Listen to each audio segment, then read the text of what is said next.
Wow, சூப்பராக இருக்குது உண்மையிலே. சிஸ்டர் லீனா அண்ட் சிஸ்டர் சித்ராக்கா ரொம்ப அழகாக அன்பும் ரட்சிப்பை குறித்து அழகாய் பேசினார்கள். எனக்கு கொடுக்கப்பட்ட சிலுவையில் அறிவிற்கு முன்பாக இயேசு சொன்ன 3வது வார்த்தையை நாம் தியானிக்க போகிறோம். என்னோட கூட சேர்ந்து யோவான் 19 அதிகாரத்தை திருப்பிக் கொள்வோம். ஹல்லேலூயா. திருப்பினா ஹல்லேலூயா சொல்லுங்க. பைபிள் திருப்பிடுங்க. நீங்கள் க்ளோஸ் பண்ணிங்கன்னா எனக்கு தெரியாதுங்க. பைபிள் திருப்பி நீங்கள் திருப்பிங்க. ஓகே, யோவான் 19 அதிகாரம் 26, 27 ஒருவர் சத்தமாக வாசிக்கும்படி கேட்டுக்கொள்கிறேன்.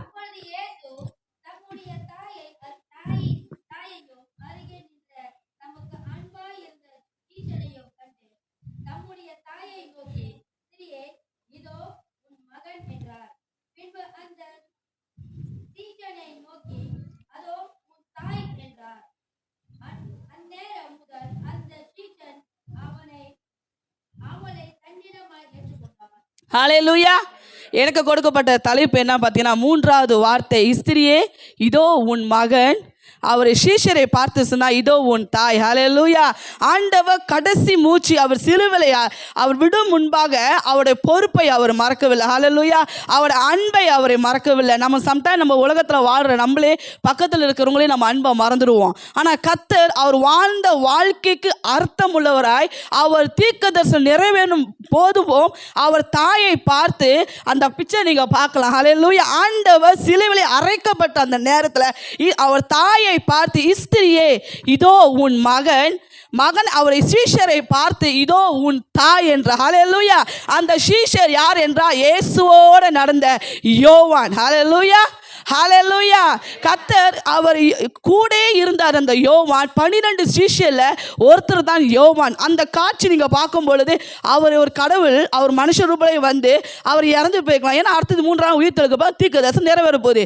ஆனால் அவர் அந்த தாய் 30 வருஷமாய் குடும்பத்தோடு வாழ்ந்தார். ஹல்லேலூயா. நம்ம அநேகருக்கு இங்கே குடும்பம் இருக்கா? எத்தனை பேருக்கு குடும்பம் இருக்கு? அம்மா அப்பா எத்தனை பேருக்கு இருக்கு? எங்களுக்கு அப்பா அம்மா இல்லை. எனக்கு 17 வயசு இருக்கும் பொழுது எங்கள் அப்பா அம்மா எனக்கு அம்மா இறந்துட்டாங்க. எனக்கு 28 வயசு இருக்கும்போது எங்கள் அப்பா இறந்தார். ஆனால் அந்த காலகட்டத்தில் என் தாயோட அன்பை எனக்கு தெரியாமல் இருந்தது. ஹல்லேலூயா. ஏன்னா நான் வாலிப நாட்களில் இருந்தேன். ஆனால் எங்கள் கூட பிறந்தவங்க 13 யாரும் எங்கள் அப்பா அம்மாவை சீன்னு பேசுனது கிடையாது. ஆனால் இப்போ உள்ள வாலிப பிள்ளைங்க இப்போ என்னம்மா போறியா பார்த்துருக்கீங்களா? உங்கள் வீட்லேயே இருக்கும். இப்போ என்ன செய்யணும்?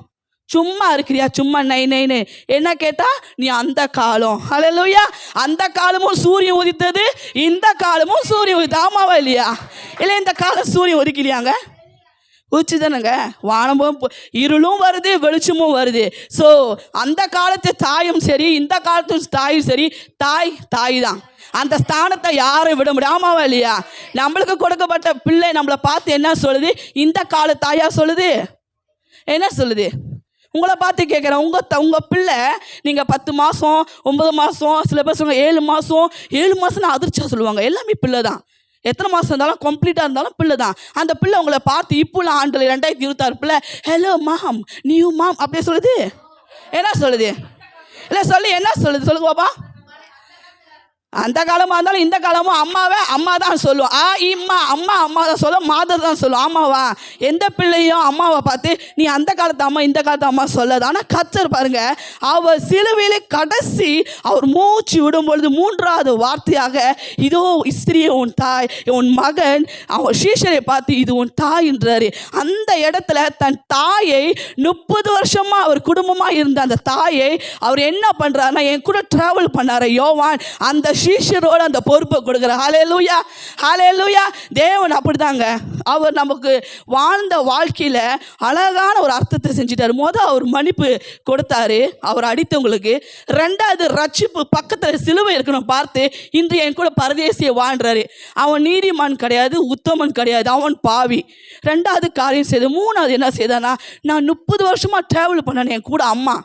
அந்த தாயை யார்கிட்ட கொடுக்குறான்? அப்படியே அம்போன்னு பாபாய் அம்மான்னு சொல்லலை. அவர் கூட ட்ராவல் பண்ண யோவானை பார்த்து ஸ்திரியே இதோ உன் தாய். அவர் சீஷரை பார்த்து இதோ உன் அவங்க மகனை பார்த்து சொல்கிறாரு.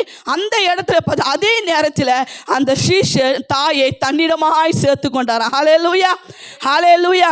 உங்களுக்கு கொடுக்கப்பட்ட தகப்பனும் சரி தாயும் சரி கனம் பண்ணுங்க. ஹல்லேலூயா.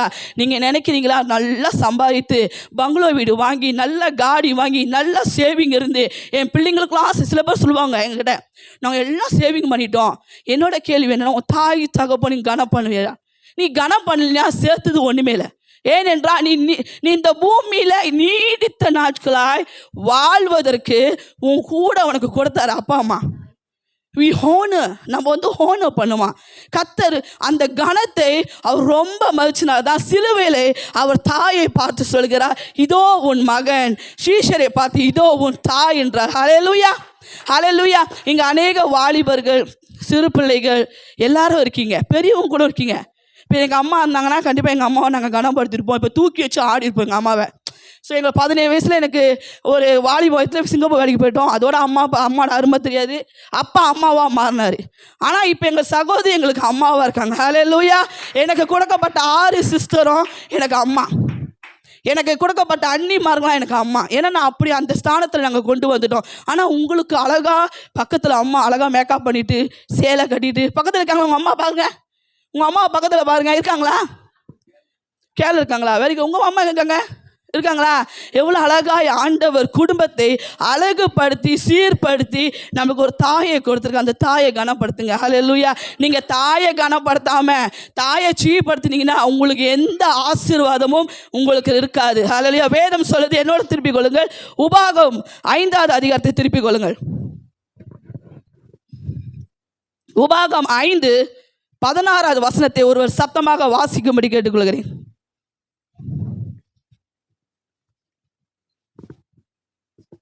உபாகம் 5:16 வசனம்.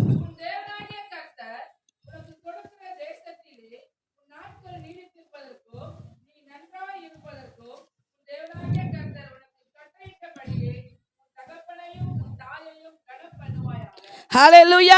மோசே காலத்தில் ஆண்டவர்கிட்ட மோசே கேட்குற கட்டளை கேட்கும் பொழுது கர்த்தர் மோசேக்கு கட்டளை கொடுக்குறார். என்னன்னா, உன் கட்டளைக்காக உன் தாயையும் உன் தகப்பனையும் கனம் பண்ணுவாய். எப்போ? பழைய ஏற்பாட்டில் மோசேக்கு கர்த்தர் கொடுத்த வெளிப்பாடு. ஆனால் புதிய ஏற்பாட்டில் இயேசு 3 வருஷமாய் அவர் ஊழியம் செய்து சிலுவையை அறைக்கும் பொழுது அவர் தாய்க்கு அந்த வார்த்தை சொல்லுகிறார், இதோ உன் மகன், இதோ உன் தாய். அந்த இடத்துல ஆண்டவர் என்ன செஞ்சார்னா, அவர் தெரியாம சொல்லாம என் ஜீவனை விடுன்னு அவர் சொல்லாம கர்த்தர் பிதாவின் சித்தத்தின் மோசேக்கு கொடுத்த தேவன் அவர் சிலுவையில் கடைசி மூச்சு விடுற வரைக்கும் அந்த தாயை பார்த்து சொல்கிறார், இதோ உன் மகன். ஹல்லேலூயா, ஹல்லேலூயா. ஆண்டவர் ஒரு பொறுப்பை ஸ்ரீஷர்ட்ட கொடுக்குறாரு. நம்ம அநேகருக்கு ஒரு பொறுப்பு இருக்கு. நான் ஒரு தாய் பொறுப்பு, என் கணவருக்கு ஒரு மனைவி பொறுப்பு. என் கணவருக்கு அவருக்கு ஒரு மனைவி பொறுப்பு, ஒரு பிள்ளை பொறுப்பு, அவர் வேலை செய்யணும், அவர் குடும்பத்தை பார்க்கணும், எல்லாம் பொறுப்பும் எல்லாத்துக்கும் இருக்குது. ஸோ அதே போல் ஆவிக்குள்ள நீங்கள் காரியத்தை பார்த்தீங்கன்னா இந்த சிலுவையின் பாடுகளை ஆண்டவர் ஆவிக்குள்ள விஷயம் என்ன சொல்கிறேன்னா, சபையில் கொடுக்கப்பட்ட பொறுப்பில் நீ உண்மையாக இருக்கணும். ஹல்லேலூயா. சின்ன விஷயமா இருந்தாலும், சின்ன இந்த மைக்கு பிடிச்சாதான் நான் நிற்பேன், எனக்கு இந்த ஊழியம் தான் பிடிக்கும்னா கர்த்தர் அதை சொல்ல வரல. நீ புறப்பட்டு போய் சகல ஜாதிகளும் சீஷராக்கி ஆண்டவரத்தை கொண்டு ஒரு சுவிசேஷமாய் ஆண்டு அறிவித்தார். ஹல்லேலூயா. நம் தேவன் எனக்கு ஒரு பொறுப்பு கொடுத்துருக்கா இந்த சபையில், ஒரு சண்டே ஸ்கூல் டீச்சராக. ஹல்லேலூயா. அந்த பொறுப்பில் நான் உண்மையாக இருக்கேன். நான் என்ன செய்யணும்? எவ்ரிடே நான் செக் பண்ணணும். ஐயோ எனக்கு பொறுப்பு கொடுக்கலையே, 15 வருஷமாக சபையில் இருக்கேனே, என்னடா எனக்கு பொறுப்பு. ஆனால் கிளீனிங்கில் யாருமே இருக்க மாட்டாங்க, பார்த்துருக்கீங்களா? சர்ச் கிளீனில் இருக்க மாட்டாங்க. ஆனால் எல்லா பொறுப்புலையும் இருக்கணும்னே நம்மளுக்கு ஆர்வம் வரும். ஆனால் ஆண்டவர் சொல்கிறார், ஏசு உனக்கு ஒரு பொறுப்பு. இப்போ சபையில் நீங்கள் எல்லாரும் அமர்ந்திருக்கீங்க, உங்கள் திட்டத்தில் நீங்கள் வரலை, பிதாவின் சித்தத்தின் பிரகாரமாய் ஆண்டவர் உங்களை தெரிந்து கொண்டார். ஹல்லேலூயா. உங்களை யாரும் அப்படியே டைரெக்டாக இப்படி உட்காரல. யார்கிட்ட தனியாக உட்காந்து கேளுங்க, நான் எப்படி இருந்தால் தெரியுமா ஆண்டவர் என்னை காப்பாற்றி கொண்டு வந்து. எல்லாருமே சொல்கிறேன், எனக்கே அந்த இருக்கு. ஸோ கர்த்தர் உங்களுக்கு ஒரு பொறுப்பு கொடுத்தாருன்னா சபையில் நீங்கள் உண்மையாக இருக்கணும். ஹல்லேலூயா. சபையில் மாற்றணும் இல்லை, நம்ம குடும்பத்தில் கொடுக்கப்பட்ட பிள்ளையும் சரி, கணவனும் சரி, மனைவியும் சரி, உன் தாய் தகப்பன் வயசாகி வீட்டில் இருக்காங்களா இல்லை வேறு இடத்துல இருக்காங்களா, அவங்கள அப்படியே அம்போன்னு விட்டுறாதீங்க. ஹல்லேலூயா. என் கணவருக்கு 48 வயசு, 49 வயசு. நான் ஒரு நாள் கூட அவங்க தாயை நான் கேட்டது கிடையாது. அவங்க வீட்டில் 10 பேர், 9 பேரும் கொஞ்சம் காசாராக பேசுவாங்க. நான் அவர் கூட வாழ்ந்து 10 வருஷமாக நான் பார்த்த திகைத்த தாயினா இப்படி தான், ஒரு மகனா இப்படி தான் என்று என்னை தேக்க வைத்த ஒரு காரியம் என்னென்னா, அவங்க அம்மாவை பேபி மாதிரி தூக்குவார். ஹல்லேலூயா. அவங்க அம்மாவுக்கு 80 வயசு. அவங்க பார்க்கும் பொழுதுலாம் குரல் அப்பு, இவர் சொல்லுவார், சீனத்தில் ஒரு வார்த்தை சொல்லுவார், அவங்க அம்மா அப்பு லாயா சொல்லிட்டு அந்த பேபி ஓடிற மாதிரி இப்படி ஓடி வருவாங்க. அந்த காட்சி பார்த்து எத்தனை அழுந்திருக்கேன். ஹல்லேலூயா. ஏனென்றால் எங்கள் அம்மாவுக்கு நான் செய்ய முடியல. அவர் என்ன சொல்லுவார், சூடாட்டலாம் சீன்னு உங்கள் அம்மாவை சொல்லாத, உங்களுக்கு கஷ்டப்பட்டு பெற்றாங்க. இந்த இப்போ உள்ள காலகட்ட பிள்ளைங்க பார்த்தீங்கன்னா, தாய் எது சொன்னாலும் என்ன செய்வாங்க, சும்மா கடமா நைன்னு இருக்க வீட்டில் எனக்கு நிறைய வேலை இருக்குது. தயவு செய்து சிறு பிள்ளைகளும் வாலிப பிள்ளைங்களும் பார்த்து நான் சொல்லுகிறேன், உங்கள் தாயை கனப்படுத்துங்க. ஹல்லேலூயா. எபிசியர் 6வது அதிகாரத்தை திருப்பிக் கொள்வோமாக. எபிசியர் 6வது அதிகாரம் 1 முதல் 3வது வசனத்தை நம்ம வாசிக்க போகிறோம்.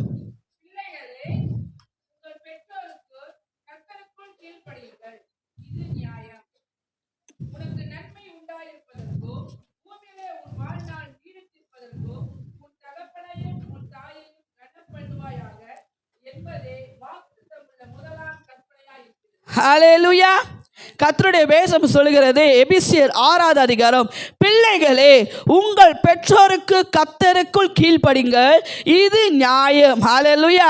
பிள்ளைகள் யாருன்னு பார்த்தீங்கன்னா, இப்போ இருக்காங்க இந்த சின்ன பிள்ளைங்கள்ல உங்களையும் என்னைய பார்த்து தான் ஆண்டவர் சொல்லுகிறார், பிள்ளைகளே இந்த உனக்கு கொடுக்கப்பட்ட அப்பாவையும் அம்மாவையும் நீ கன பண்ணு, கர்த்தருக்குள் நீ கன பண்ணு என்று வேதம் சொல்லுகிறது. ஹல்லேலூயா.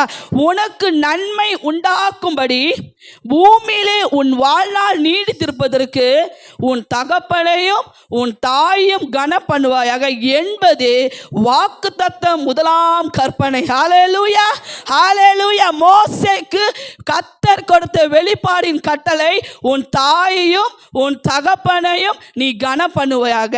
புதிய ஏற்பாட்டில் இயேசு சிலுவையிலே இதோ உன் மகன், சீஷரை பார்த்து டிராவல் பண்ண சீஷரை பார்த்து இதோ உன் தாய் என்றார். ஹல்லேலூயா.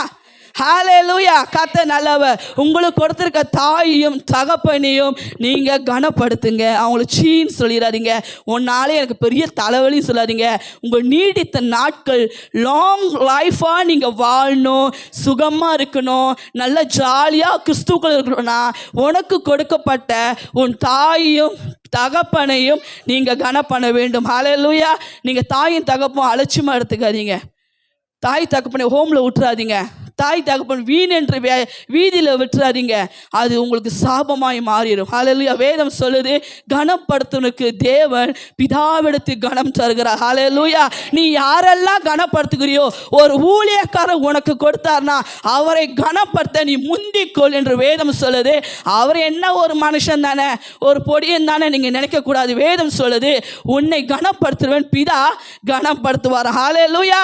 கர்த்தர் நல்லவர். இப்படியாக கர்த்தருடைய வார்த்தை சொல்லுது, நீ உன் தாயையும் உன் தகப்பனையும் அசட்டை பண்ணி நீ ஹோம்லையோ இல்லை நான் பிளான் பண்ணியிருக்கேன் ஹோமில் விடலாம், இல்லை அவங்கள கவனிக்காமல் இருக்க, அப்படி ஒரு காரியம் இருந்ததுன்னா நீதிமொழிகள் என்னோட திருப்பிக் கொள்ளுங்க. அந்த வசனத்தை பார்த்து நான் முடிக்க போகிறேன். ஹல்லேலூயா. நீதிமொழிகள் 19வது அதிகாரம் 26வது வசனம்.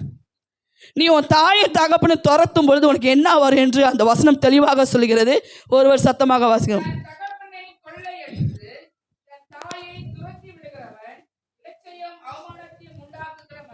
ஹல்லேலூயா. ஹல்லேலூயா. நான் சொல்லுங்க, வசனம் சொல்லுது. ஹல்லேலூயா. உன் தாயும் தகப்பனையும் அசட்டை பண்ணாதீங்க, அவங்கள துரத்தி விட்டுறாதீங்க, அவங்கள கை கழுவி விட்டுறாதீங்க. உங்களுக்கு ஒரு 40-50 வயசு இருந்து உங்களுக்கு தாய் இருந்தாங்கன்னா முடிஞ்ச வரைக்கும் அவங்கள கனப்படுத்துங்க. அவங்க இருதயத்தில் உங்களை வச்சு என்னடா இந்த பிள்ளை இப்படி செய்யுதுன்னு கொஞ்சம் கூட அந்த வார்த்தையினால தாய் அழுந்தா நம்ம நல்லா இருக்க மாட்டோங்க. தாய் ஒரு சொட்டு தண்ணி விட்டு என்னடா அந்த பிள்ளை அப்படி பண்ணு சொன்னாலும் நம்ம நல்லா இருக்க மாட்டோம். கர்த்தர் வேதம் சொல்லுகிறது, முதலாவது உன் தாயும் தகப்பனையும், அதான் ஆண்டவருடைய கட்டளை. ஹல்லேலூயா.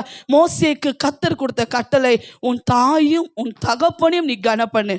நீ அசட்டை பண்ணி அவங்கள ஏதாவது பண்ணலாம் நீ நினச்சினா, நான் சொல்ல வசனம் நீதிமொழிகள் 19 சொல்லுது, அங்கே போட்டு உன் தகப்பனை கொள்ளை அடித்து உன் தகப்பனுடைய சொத்தும் சரி, உன் தகப்பன இருக்கிற எல்லா காரியத்திலும் நீ கொள்ளை அடித்தினா, தன் தாயை துரைத்திடுகிறவன் இலச்சையும் அவமானத்தையும் உண்டாக்கிறான். ஹல்லேலூயா. நான் சொல்லுங்க, வசனம் சொல்லுது, அவனுக்கு அவமானமும் இலச்சியும் உண்டாகுமா. தயவு செய்து வாலிப பிள்ளைகள், சிறு பிள்ளைகள், கர்த்தர் சிலுவையிலே கடைசி மூச்சு விடுறவங்க அவரோட கடமையிலையும் அவரோட பொறுப்புலையும் அவரோட அன்பிலையும் நிலைத்திருந்தார். ஆண்டவர் சபையில் உங்களுக்கு கொடுக்கப்பட்ட பொறுப்பும் சரி, குடும்பத்தில் கொடுக்கப்பட்ட பொறுப்பும் சரி, நீங்கள் உண்மையாய் அது செய்யும் பொழுது பரலோக தேவன் உங்களை ஆசீர்வதிப்பார். ஆண்டவர் நித்திய ஜீவனுக்காக நம்மளை ஏற்படுத்தியிருக்கிறார். அவர் வந்தது ஒரு நோக்கம் என்னன்னா, உங்ககிட்ட பொண்ணோ வெள்ளியோ என்கிட்ட கூடி நான் என்னை அழகுபடுத்திக்கின்ற வேதம் சொல்லலை. ஆண்டவர் சொல்கிறார், உன்னோட இருதயம் கர்த்தருக்குள் மகிழ்ச்சியா இருக்க வேண்டும் என்று. ஹல்லேலூயா. நீ மகிழ்ச்சியா இருக்க என்ன அர்த்தம் பார்த்தீங்கன்னா, இந்த தாயும் தகப்பனையும் நீ கனப்படுத்தி, ஏனென்றால் நீடித்த நாள், லாங் லைஃப், ஷார்ட் லைஃப் என்று வேதம் சொல்லலை. நீடித்த லைஃப்னா நீ நிறைய நாள் நீ நல்லா இருப்ப, சுகத்திருப்ப, நீ சுகமாக இருப்பினா உனக்கு கொடுக்கப்பட்ட குடும்பமும் சரி, சபையும் சரி விசாரிக்க மறக்காதீங்க. இன்னைக்கு நம்மளுக்கு ஆவிக்குள்ள கண்ணோட்டம் பார்த்தீங்கன்னா நம்ம சபை. ஹல்லேலூயா. சபையில் இத்தனை தாய்மார்கள் இருக்காங்க, சகோதரமார்கள் இருக்காங்க, சகோதரிமார்கள் இருக்காங்க, வாலிப பிள்ளைங்க, இவங்க எல்லாத்துக்கும் ஆண்டு நம்மளுக்கு பொறுப்பு கொடுத்துருக்காங்க. என்ன பொறுப்புனா விசாரிக்கிற பொறுப்பு. ஹல்லேலூயா. இன்னைக்கு கடைசி காலத்தில் எல்லாம் ஜனங்க என்ன விரும்புகிறாங்கன்னா, என்னை யாரும் விசாரிக்க மாட்டாங்களா, என் மேலே அன்பு செலுத்த மாட்டாங்களா. வேதம் சொல்லுகிறது, கனம் பண்ணுங்க. உங்கள் சபையில் கொடுக்கப்பட்ட ஆத்துமாக்களை நீங்கள் கனப்படுத்துங்க. ஏனென்றால் கர்த்தர் சிலுவையிலும் அவருடைய பொறுப்பு மறக்கல, அவருடைய அன்பு மறக்கல. அவர் பாடுபட்ட அந்த துக்கத்திலும் மத்தியிலும் அவர் தாயை பார்த்து, இதோ உன் மகன். ஹல்லேலூயா. அவர் என்ன பண்ணுறாருன்னா, அந்த தாயை தன் சீஷர் யோவான் கையில் கொடுத்து, அவர் அதுக்கப்புறம் 4, 5, 6 வார்த்தைகளை சொல்லி தன் ஜீவனை சிலுவையிலே அவர் விடுகிறார். ஹல்லேலூயா. ஆண்டவர் பொறுப்பில் கரெக்டாக இருந்தாருங்க. நீங்களும் நானும் அவருடைய பிள்ளைகள்.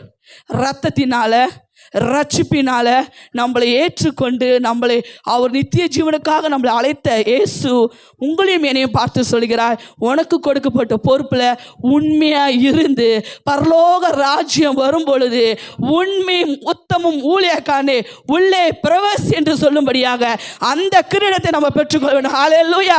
உங்களுக்கு பக்கத்தில் கொடுத்துருக்காங்களா, உங்கள் மனைவியை நீங்கள் கனப்படுத்துங்க.